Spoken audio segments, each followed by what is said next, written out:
We can get started on this. Um, as first, thanks everyone for joining. So this today, before I jump into the topic, Senior Living Monthly is, as the name implies, it's a monthly uh, webinar talking about senior living. In the past, we had a few chats about underwriting, and we had one about like selecting an operator. And with all the past couple of months, I was like chatting with different people, providing input on like selecting the right community and the business plan for it. I thought maybe it's a good topic for to bring it up to the Senior Living Monthly.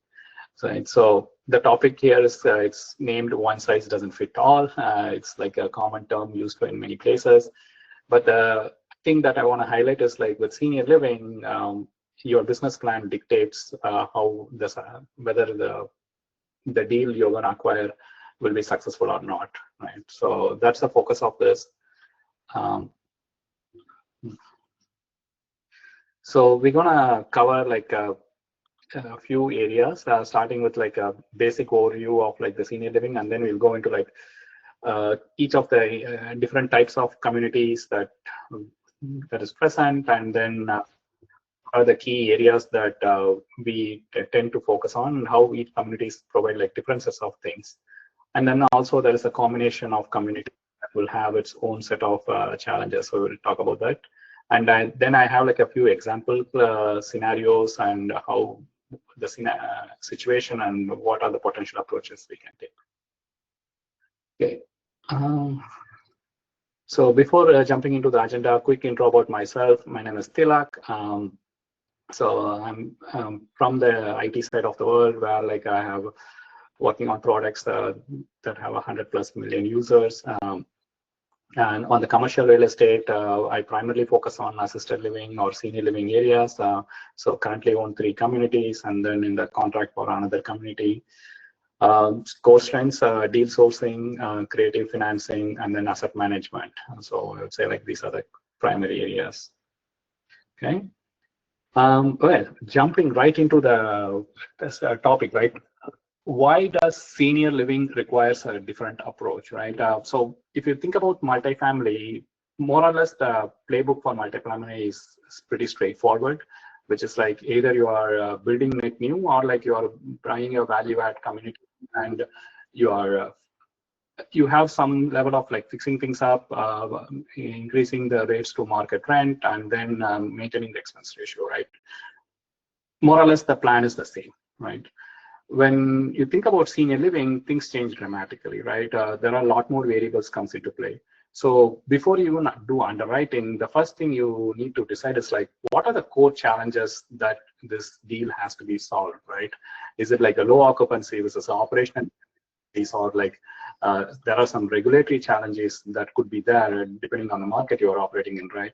And based on that, you create a business plan, right? The business plan should directly address the core issues you identified, part of your deal evaluation, right?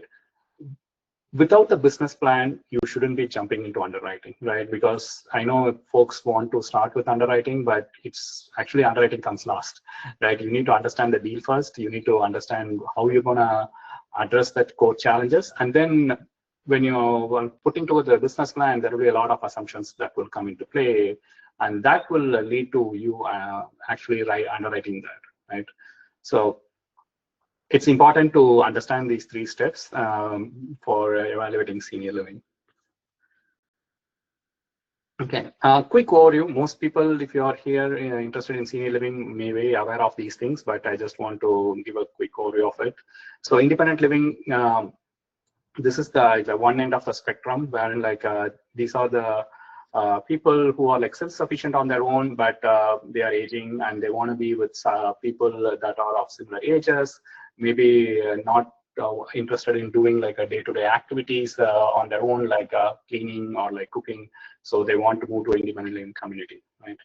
Assisted living is like a one step further. It's like they are aging, but they also require some assistance on daily activities, such as like bathing or like even help with eating. So they want to move there. Memory care is like on top of that. They have some cognitive challenges or mental health challenges that requires like a more secure place with structured programming to help them. And then combination units, right? Like there are like individual independent and assisted living, but there are also combination of independent AL or like AL plus MC or all three of them there. Then there is the end of the spectrum, which is the nursing, or called skilled nursing facilities, SNF. We are not covering that here because my focus is not that. So we are going to keep to independent living, assisted living, and memory care for this presentation. Jumping into the details, right? What makes independent living communities, right? As I mentioned, independent living communities is active residents, right? So these are the people who are healthy. They are mobile seniors, typically aged between 70 to 85, and they want maintenance-free living, right? It's important to understand your target audience because everything that you trying to solve should on them, right? So that's why it's for each of these communities, I kind of like focus on like what is the target audiences, and then I'll jump into like what are the typical challenges they face, right? So the first is with the community, it's like because they are active residents, their thing is they focus on services offered, right? It could be like the type of meals you provide, the level of transportation, housekeeping, or like other wellness programs you provide, right? And you can think of this more like a hotel style thing, where like when you move into a hotel, like you are coming in and staying for a few days, but you get everything, every other services are provided, right? So things like that. And depending on different types of community, there is flexible pricing as well. Knowing this target or like this market, right? Let's think about the challenges, right? Because these are all healthy, mobile seniors, they can move into other places as well, where like there are like 55 plus housing, where like it provides the same level of social community there, right? Because it's age targeted, right? So they could move there, right? So you are really competing with a lot more assets out there. So, and you're also competing against their own home as well, right? There is no push for them to move to independent living because they're already mobile, they are already active, right? So while they may be interested in independent living, there is not a trigger moment where they decide to move. So what this means is like it takes time for them to make decisions, right? So you have to factor in when you are thinking of like, I'll grow my independent living community quickly, right? No, it doesn't happen that easily. The other things is like amenity inflation, right? One is like because you are competing against other communities in that area, you got to figure out like, okay, are you offering the right communities to position yourself, right? And you also have to think about resident turnover, right? Because your target population is like 70 to 85, right? Because you're offering only independent living, if they start requiring some assistance, right, on care, you may not be able to provide that care within the independent living, right? So suddenly they develop memory care situations or like memory related issues, they have to move out. Right, and that also is on the resident's mind itself, right? So when they want to move in, they don't want to move out like 1 year later or 2 years later, right? Because that's a big change. They are moving out of their own home and then coming to independent living, and then again moving out to something else. Then it also comes into their decision making. So when you have a truly independent living communities, you have to think about all these potential challenges, how you are positioning these things, right? So when you are also evaluating a deal or like community that just provides independent living, you need to understand like, okay, am I looking at all these things before I figure out solutions for them, right? So things to look for, right? When you are looking at a deal that provides only independent living, right? First is like competitive positioning, right? How is this independent living compared to other age restricted apartments? Like it's not like regular multifamily apartments, like 55 plus communities, right? Which is easier to build nowadays compared to senior living, assisted living, because it's regular multifamily apartments, you just make it age restriction, right? And then the amenities that you provide, and also affordability, right? You don't want to provide a lot of amenities where it becomes expensive to run those amenities or like services, but then you price people out, right? So you got to be mindful of that as well, right? Now, how do you approach these challenges, right? So this is where there are like multiple ways to do this. Um, Starting with like you can provide a lot of concessions for people to begin with, and then you can go from there. And so second is like also how you market matters a lot in this. So okay, sorry. So how you market a lot here for with lifestyle, because with independent living, they want to know what is the thing they are going to get out of moving there, right? So even in your marketing or like community outreach, you got to emphasize the benefits of like moving here, right? And then also you could have a combination of units, right? If you are buying an existing community, you have to think about like what are the different unit types it has. Maybe you can position it on the affordability side versus like more luxurious side. Then there's another aspect of it, right? While you cannot provide memory care to independent living, you could provide some level of assistance without actually getting a license. Like this is where like you can partner with a home care agency, right? So you are not providing the care, but you hire a company that will come to your independent living community to provide home care. So that's another way of like if there are residents that are living in an independent living community for a while, and they are requiring some level of minimal assistance, instead of like asking them to move out, you basically say, hey, here is a home care person that will come 1 or 2 hours a day to support you, right? So that is another way to kind of like extend independent living, right? So all of these things are like different variables or different tactics that you can deploy when you are evaluating independent living, and every single thing has level of pros and cons that you gotta manage to make it work. All right, so that's on the independent living. So jumping to the next spectrum, which is assisted living communities. Assisted living communities, generally the residents are like much older, and they also require a lot more assistance with basic functions. We have this is licensed community, so you have like caregivers that help with ADLs. ADL stands for like assistant with daily activities, daily living, like bathing, dressing, or medication management, right? And this requires, that means like you are hiring staff, right? You have a team of caregivers, medical technicians, or licensed nurses based on the state regulations, right? And for the most part, it is private pay. There is also public pay, depending on the target audience you are going after. Now, the challenges are a little different in this, right? First is like, because now you have a lot more caregivers, right? You got to understand about the labor cost, right? Labor cost is the biggest cost for you in the assisted living compared to independent living. Independent living, it's more or less like a multifamily with a little bit of hospitality added to it. But when it comes to assisted living, you are providing care. Again, you're not providing health care, but more like a home care for helping with things. Labor is a big challenge with the cost, and also after COVID, there was a lot of burnout, and that whole industry is still recovering. It's getting better, but burnout is common. Low wages frequently causes staff to change jobs.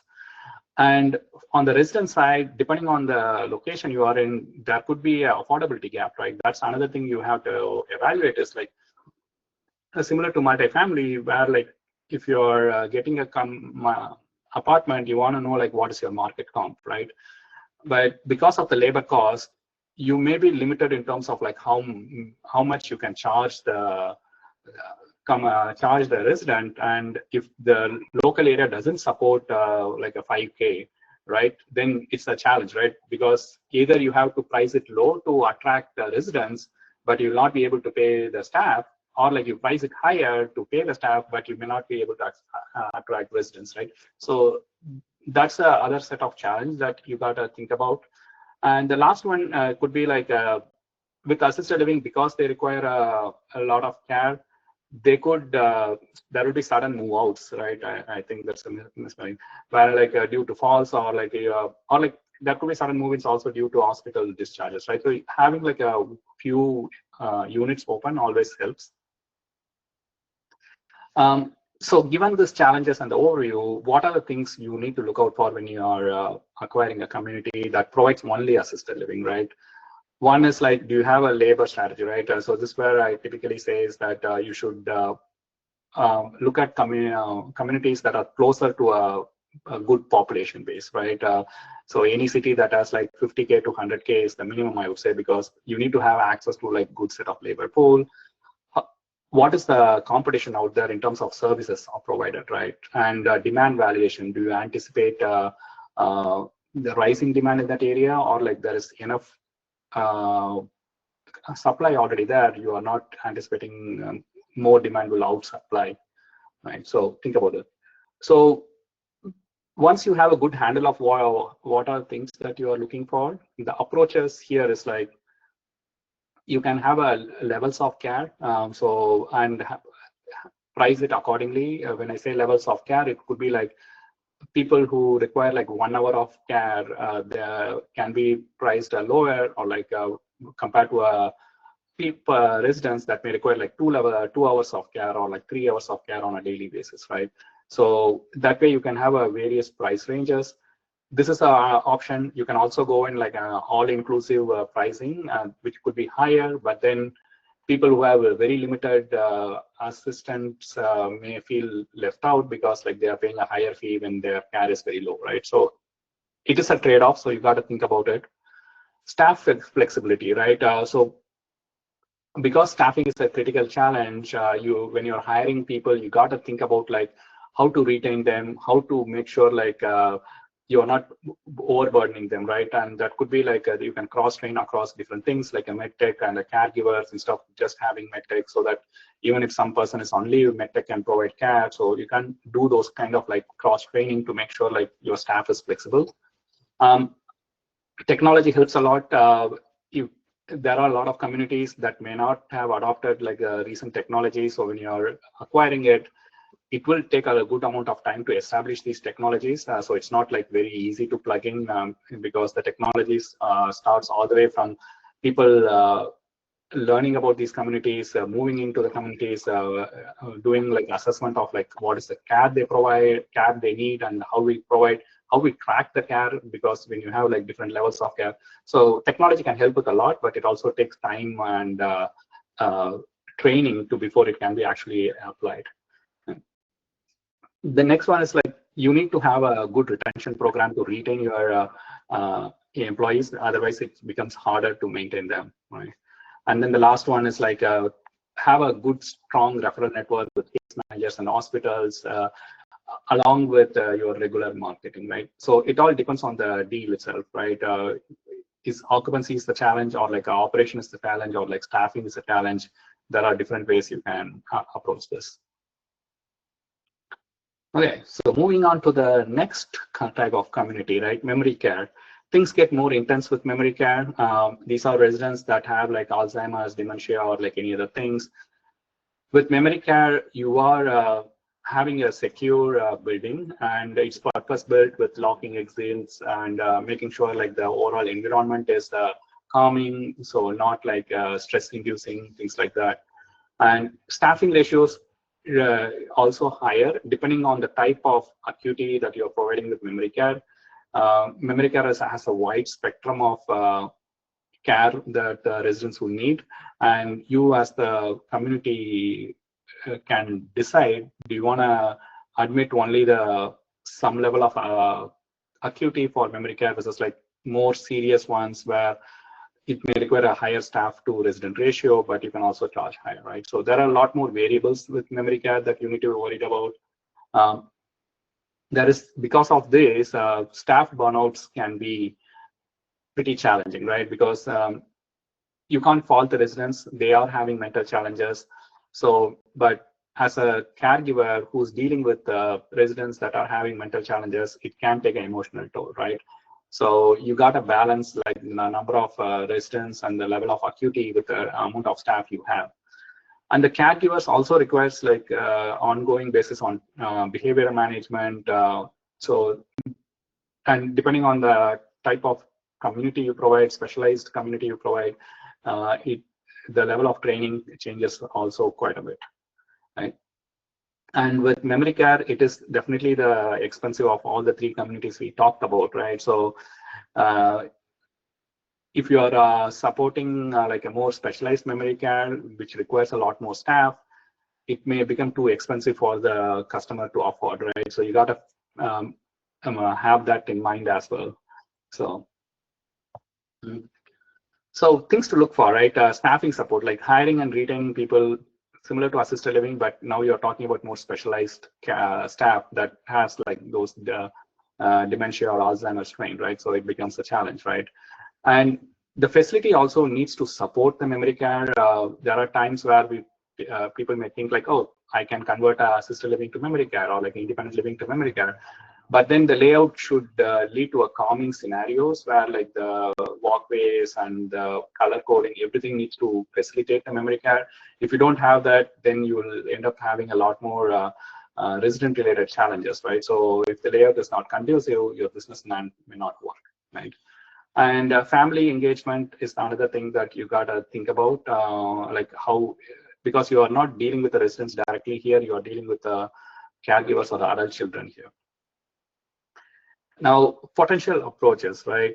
So dementia training or like therapy activities, care transparency, these all things matter.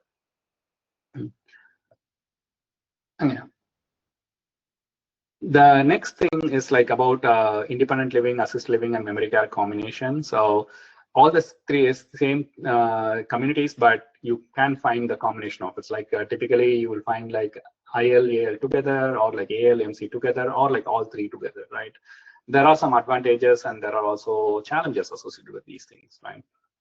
I mean, with integrated services, people can age in place, right? That's a big plus. Like when you are positioning things, you can say it's like, hey, you move in here, you can continue to live in here as your need grows, and our staff will provide community.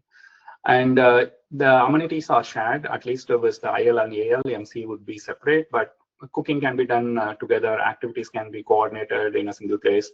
And then there is, you can leverage the staff a lot more better, right? You can rotate staff between IL versus memory care so that your people are not getting burned out. Now, it does create a little bit of complex because now you have like three different models and the way you run all three different communities is a little different, right? So your leadership needs to be aware of those things, and the way you market these also changes a lot, right? And the brand perceptions, independent living residents, while they prefer aging in place, they don't want to see like the residents that are having these challenges, because that reminds them like this is how they're going to end up in the next few years, right? So it's a tricky scenario wherein like they want to go into a place that provides the support, but they don't want a reminder that this is how it's going to be, right?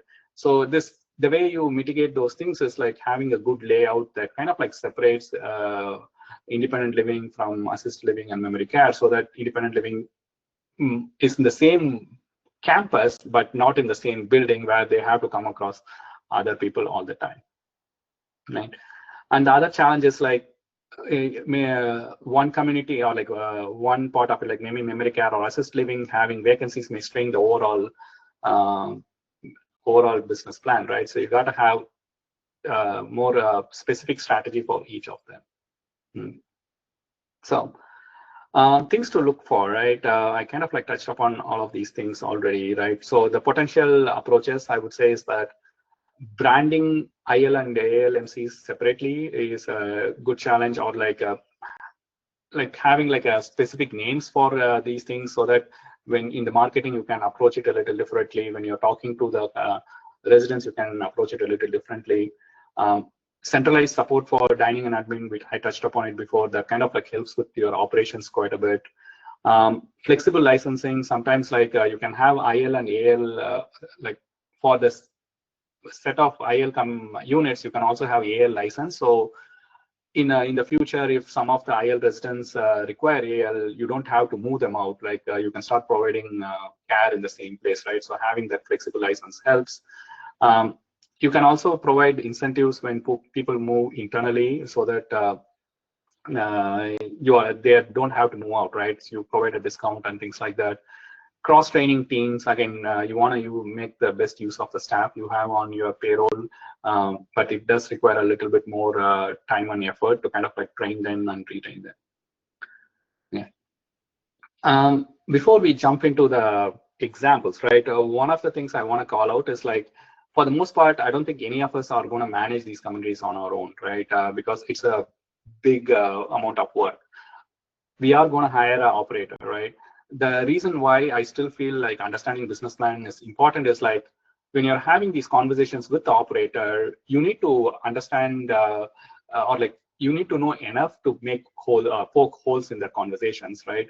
Because operators want this job, and most often the operators are charged, or like the fees are based on the revenue, not on the profit, right? So while the good operator keeps the investors or like the owner's interest in mind, but they also can easily circumvent the owner if they feel that the owner is not educated enough, right?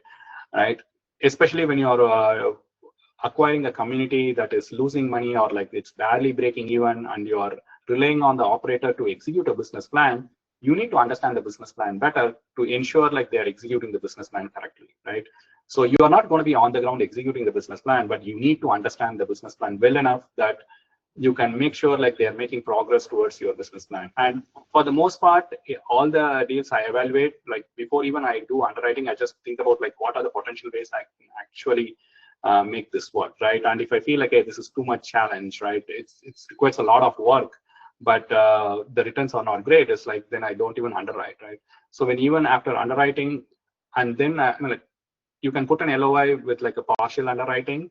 But the point here is like, you need to have a business plan when you're approaching the operator, or like when you're doing an underwriting, right?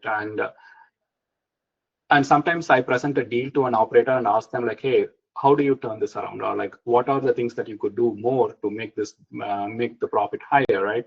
And when they provide answers or suggestions to you, you need to able to tease apart a little bit, right? You don't need to know all the gory details, but you need to know at a high level that you can actually have a good back and forth conversation, right? So that's why I felt like as the people who are interested in senior living, looking to invest in these things, or like even you are coming as an LP to a senior living deal, right?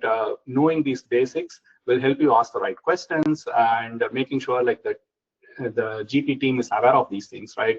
And more knowledge helps in picking the right operator and making sure the execution goes well. Okay, so I picked like 5 case studies, again, very basic, simple to start with, to kind of like highlight like how to, what is the current situation we are looking across the deal, and then what kind of like approaches that you can do, right? Starting with the easy one, like independent living, which is very similar to a multifamily, right? Let's say you come across a deal which is like a 60-unit independent living, the occupancy is only 80%. The pricing is low with 2,900. Now, 2,900 could be high depending on the market, but depending on the area, it could be very low as well. Now, before you even put together like a underwriting or LOI, you need to first understand like what is the issues, like why is this even in the market, right? And that's where you kind of like identify like, okay, a couple of scenarios, right? Okay, this community, there is a lot of 55 plus renters nearby, and that has newer finishes with lower rates, right? And your lead flow is also reducing, right? This is something you can identify based on the P&L and census, right? When you're doing your initial information, you can actually figure out like how well the website is visited and things like that. Now, based on these initial findings, your focus is like, how can you improve the community appeal and then restore the occupancy, right? Because that's your primary play, right? You want to increase the occupancy, right? So this is where like there are potential options. Again, we could go, it will change depending on the market, depending on how old or new the community is, right? But the approaches could be, is like, this is where it's very close to multifamily. It's like you are doing upgrades to lobby, signage, right? And the apartments within the community itself or within the unit itself, you are implementing it, right? So that it's comparable to the newer units nearby, right? You add amenities that are easy to implement, right? So that people, when they come and tour, they can see the value of them, right? And then You also provide home care as a optional support so that people who are on the borderline, like, hey, I don't want to stay while I may go into assisted living, right? So maybe that was not presented, right? So that with that you can attract another target audience, right? So that's a set of examples of like how you can approach this scenario. Cool. Well, I like Christine. Go ahead. Oh, no. Sorry, I thought somebody raised a hand. So, for these case studies, right? If people have questions about things, you can start like raising hands, and then I can call out and answer questions. Because after this point, I want this to be an engaging conversation rather than like I just go through one case study at a time. Okay, so if people have questions, feel free to raise hand and we can chat. Okay, so let's look at another case study. Again, a simpler version where like this community provides only assisted living and they are operating at 72% and the rents are not increasing. And then you look at their online reviews, it mentions staff, there is not enough staff on roll, or like the dining is not so great. And then when you're looking into the P&L or like when you're chatting with the broker, you identify that the turnover for the caregivers is like high, like it's much higher than industry standards. And then you're also seeing like the rent growth is constrained because of the reputation of this, right? So you have a two-part problem that you got to fix here, right? One, you have to hire staff and maintain them, and also you have to improve the occupancy, right? So it's critical you figure out these problems, right? Now, here's where you may not be able to, like here is where you can actually get creative, right? So the approach could be like you are hiring a ED. ED stands for Executive Director that has both a sales background and clinical background, right? Because for the most part, you may have a sales or like a marketing person on the ground, but if the Executive Director also has sales background, they can close residents much better, right? So you get creative, you identify the core need there, and then you cross-train people with like medtech coverage or like get like more CMAs added to that, and then you start becoming more diligent about like using CRM and tracking leads and moving progress, right? This is very similar to multifamily, where like you need to have data-backed way of making decisions, right? And lastly, you could potentially expand to like another target audience to provide like short-term respite care options. So that way you can fill up some beds, and at the same time, this short-term respite care people can also become like your long-term residents, right? So that's another way to increase the reputation and also have like a potential lead sources. Cool. Okay. The third one, right? So this case study I picked as like, okay, if you are developing a new community, what are the challenges you would have to face? The reason I added this is like I came across a community in Colorado where like it went into bankruptcy before even it opened, right? Which was a very weird scenario. So I was like looking at it, like the amount of money they have spent why it went into bankruptcy, right? So that's why I thought like adding this here, right? Okay. Okay, so Cash asks like, okay, for folks who are not familiar, what constitutes as a short-term respite care? Short-term respite can be for multiple reasons. One, it could be that somebody is in an hospital and they require care to recover before they can go home, right? So for those reasons, they will come and stay for like 1 week or 2 weeks, depending on like the surgery or like something that happened, and the doctor recommended like, hey, you need specialized care, right? And the second could be like this could be a person that is staying currently in the home, and they have their friends or like even their kids are actually supporting them, but they want a break, right? So they're like, hey, my daughter is the one who supports me all the time, but they are going for a vacation for a couple of weeks. They come to the assisted living to stay there, right? So you can market to different people to kind of like get these new type of residents. And some people will want to try out staying here and see whether they like it before they make a decision, right? So that's short-term respite care. Yeah. Yeah, this session is recorded and we'll send out a recording after the meeting. Okay, cool. Yeah, please ask your questions in the chat thread or raise hand and ask questions. Both works. Okay. Yeah, the another case study, right? Coming to the memory care development, right? So in this thing, right, it's a 48-unit memory care, and it's a very good location, but it is a premium strategy targeting like $8,000, right? $8,000 seems extraordinarily high when you compare to multifamily, but in the memory care, 8,000 is actually within the average, I would say, right? 5 to 6K is like the normal things, 8K is okay. If you are providing a more higher acuity, it could even charge like 15K or even 20K, depending on the level of acuity and the level of specialized care you are providing. Right. So okay, the issues identified. One is like you identify this is a very small market, right? And small market both on the resident side and small market both on the staffing side, right? Now, if this is coming to the market, then you can question like, why did they even develop this when given the situation, right? But somebody developed it, right? Now, if you are approaching this problem, like, okay, even if it is coming at a lower rate, you need to have a good good solution so that you can actually turn it around, right? So your key focus area is like, how can you find qualified residents and also stable staff, right? It all comes down to staffing and the residents for the most part. But here, because it is it's a new one, the way you approach changes a lot more, right? It's like first is like you need to have like a memory care certified executive director, which is a little higher than assisted living. So, and then a program director even before you open, right? Typically, I would say like at least 3 months before you open so that they can start the marketing effort, right?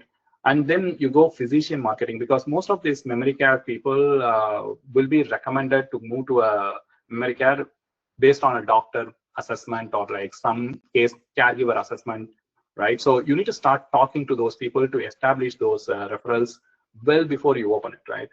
And then as part of your marketing effort, right, you can actually position like the type of care you provide with like specialized certifications, right?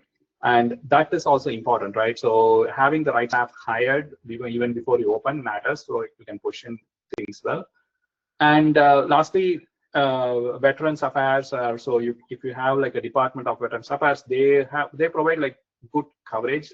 The rates may not be competitive, but it would be a good way to get some occupancy in, right? So that's another way to approach to look at, right? So that's on this, right? James, go ahead.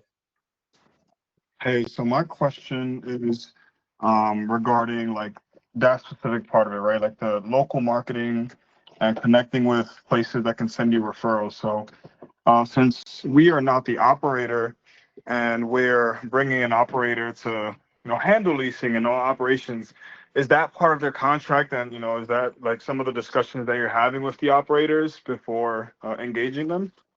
Yes, great question, right?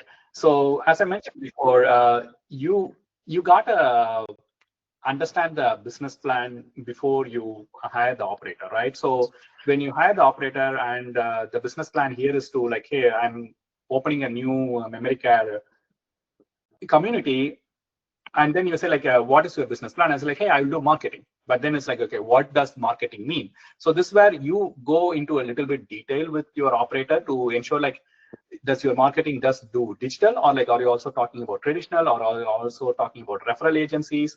How are you doing those things, right? This is where your asset management becomes more critical, because you want to see those details, right? Especially when your community is not even open, right? You want to see the number of leads coming in. You want to see like the engagement level, like how other people who are actually putting community fee, right? So community fee is like basically like a deposit, right? So all these things you can negotiate and even have it in the operating agreement. It truly depends on the operator, but you could have it in the agreement. Thank you. Yeah, again, as I mentioned, like the operator becomes a key, but the operator who has executed similar business plans in the past becomes extremely key, right? If this is an operator or has never done a new development or like a new opening, they may not know all these lead times or like the strategies that needs to be deployed, right? So they may not be thinking that manner, like they will think more differently, right? And as opposed to somebody who has never done value add and you are hiring them to like increase the like improve or like add value and increase the rates, they may not be able to execute, right? So it's a business plan plus the operator goes hand in hand. Agreed. And I have one more question. So when underwriting, say specifically for like a memory care, right? How do you evaluate each single client and what the likelihood is of how long that resident will either, be alive, or essentially like how long can you estimate that the clients will last when they have these like such acute issues in their health? Because like, as I run a home care business, and my clients like die every week, so I constantly have turnover, have to bring on new clients. So I'm curious to know like how that part of it is evaluated when underwriting. Done.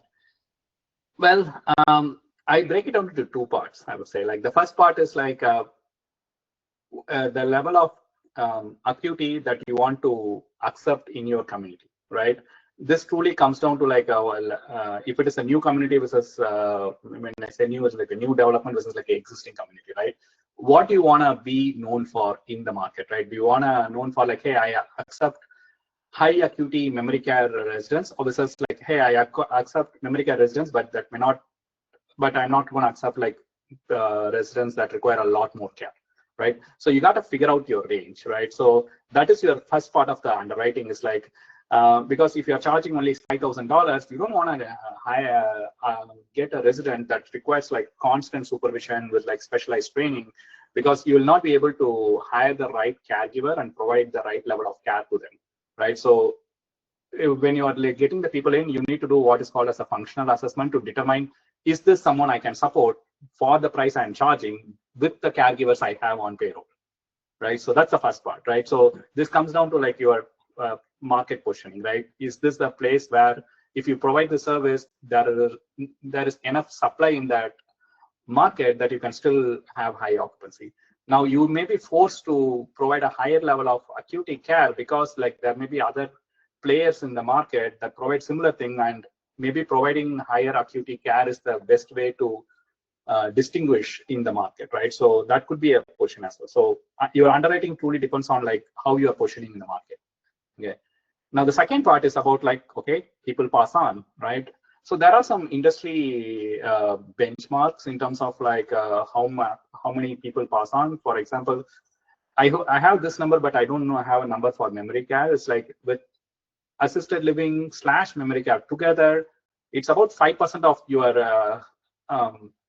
5% of your occupancy passes on every month, right? For example, if you have 100 unit building, you can expect 5% trans or like attrition every month. So you need to have a marketing running all the time because you are expected to lose 5 people all the time, right? There could be months that there is no attrition, but there could be months suddenly you have 10 attrition or like 15 because people can pass on at any point of time that you don't have control over, right? This is where like marketing becomes a very important thing because you don't control when they move on. Like compared to multifamily, you have a 30-day notice, right? So or like the leases are coming for renewal, like people are thinking of moving on, so you can plan. But with senior living, your marketing engine has to be running all the time. Yeah, I agree. I think that's the solution, just constant marketing, and that's what I've understood from it as well. So thanks for offering a response to that. Yeah, thanks. I think this goes to the next case study of like, if you have only one care type that you're providing, then your target audience becomes a little smaller. But if you're offering like something like an IL plus AL campus, then your marketing is a little bit more broader, right? So also there is the industry benchmarks in terms of like how many people move in on a IL versus AL versus MC. Like you obviously with like great marketing you can move a lot more people, but there are benchmarks, right, which you can use. For example, they say it's like with IL it's only about like 4 people on average move into a IL community per month, right? So let's say you're opening a brand new IL community and it is like 50 beds, 4 people per month. It's going to take you like 12 to 13 months before you fill in, and this doesn't account for the people who move out or pass on, right? If you have 100 plus community, then it's like it's going to take 2 years before you even can fill up, right? So things like that can be incorporated in your underwriting. So if you have like AL plus IL plus MC, then you can have that distribution so that you can have a lot more movements. So those things also comes into your business plan. Cool. Okay. I have like, maybe we can have this case study and then I can have open up for more questions. So this case study is like, it's 110 units, both IL and AL units. There is a current challenge of like some couples have like one person is independent, but one requires some level of assistance. Issues identified is like families are unclear on the service level changes because people move from IL to AL.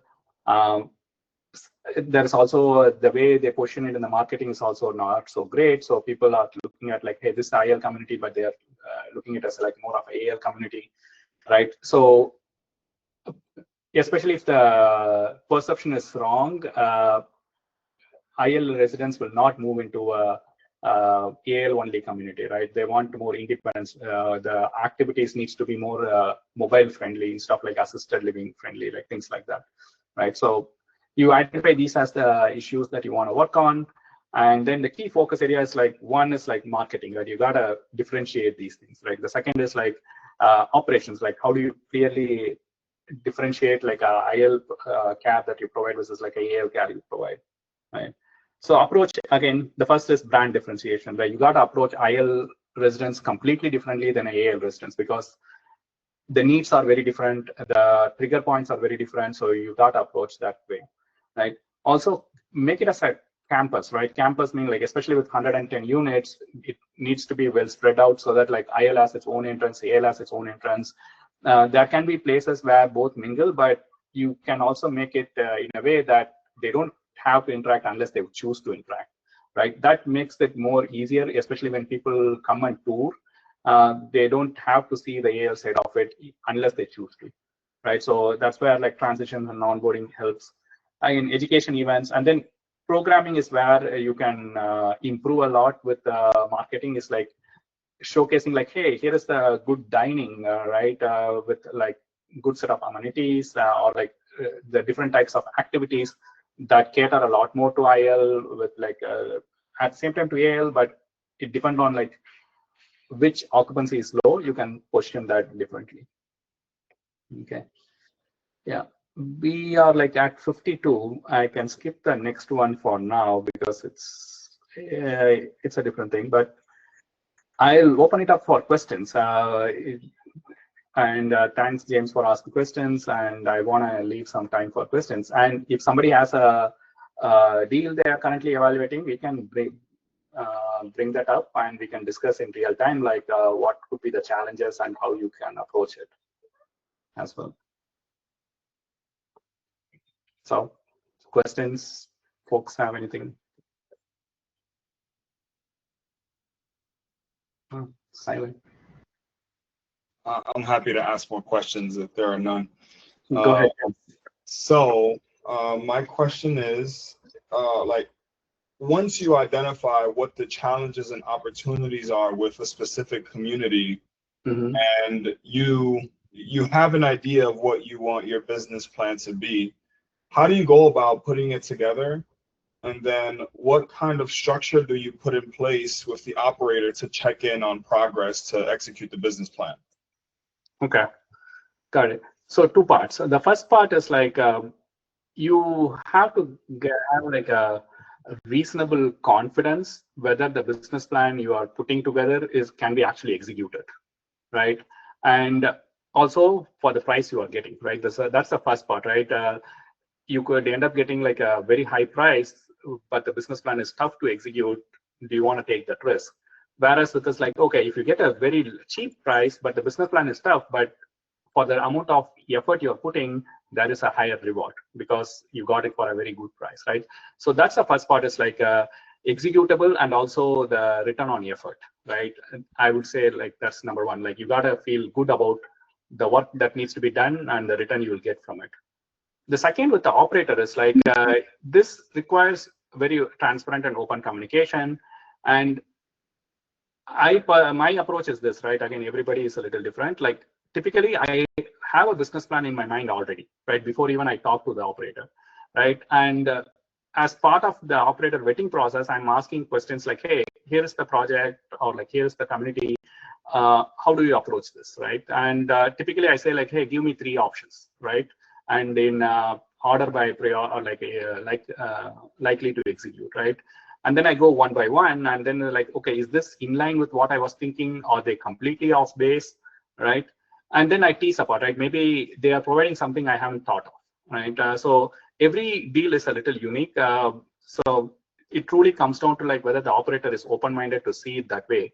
And secondly, you also want to understand whether the operator has experience in handling similar types of situations in the past, right? So that's an important part, right? Like, well, if you have worked with the operator for another deal and you have high confidence that they can execute on this without any prior experience, that's completely fine. But if you're hiring a new operator, it's always better to hire an operator who has done something similar in the past of similar communities, right? So once you hire them, then it's about managing them, right? This is where things get a lot more tricky. It's like you need to be a little more hands-on if the business plan is complex, right? Because that means it's like, even if 1 or 2 things go wrong, it can have a long-lasting effect, right? So how you structure your asset management, do you want a weekly call versus like a bi-weekly call in the first 6 months when your business plan is the most critical, right? And in those weekly calls, like what are the things you want to track, right? For example, if you're increasing the occupancy and the primary mode is marketing, you want to track like, okay, how many ads do you are running? Like what are the local community outreaches we are doing? Like how many leads are we getting, and how often are we converting these leads into actual residents, right? So you focus all your attention on marketing. Or if the other around is like the occupancy is great, but operationally it is very expensive, then it's like you go a little bit deep on like, okay, what are the expenses happening, right? In your due diligence, you would have identified some areas as the things that you want to zone in on. Like it could be like they are using a lot of referral agencies to get the residents in. That means like they are paying a lot of referral fees, or like they have a lot more caregivers than actually needed, so you have to cut down on the caregivers, or like they are paying more than the market, so you need to reduce the rate of the uh, uh, wages, right?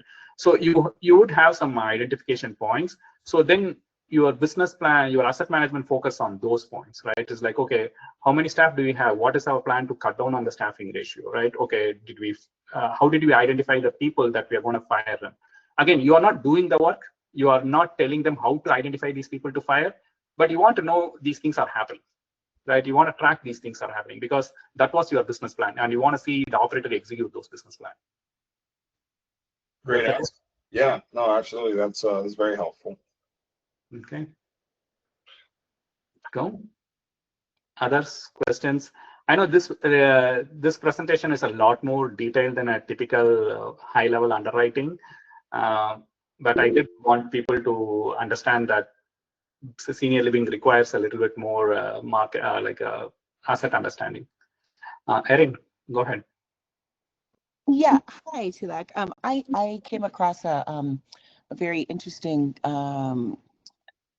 facility on Monday before it's in Wisconsin. It was before I was flying out to fly back to LA, and wanted to share it with you, but there's not much time, so maybe I'll text you right now. Sure. If you have a question that will help the rest of the people on the call, go ahead and ask. Maybe they can also learn. No, I don't have one specific one, and okay. I know I'm running out, so I'll just text you. Thank you. Thanks, Erin. Well, I'm happy to answer a few more questions. I know we have a minute left, but if people want to stick around and ask questions, I can stay for another few minutes. And if people want to take their, like, people don't have any questions, you can also reach out to me. And thank you for attending this. Hope you found this helpful. And yeah, my email and phone number is listed in there.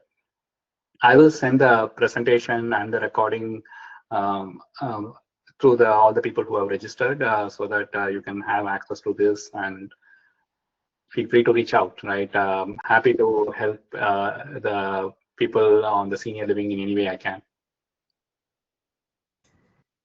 Thank you so much, Thilak. Okay. Thanks, Thilak. Okay. Next one. Yeah, okay. Thank you. Thank you. Bye. Thank you. Thank you, too. Okay. Bye, everyone.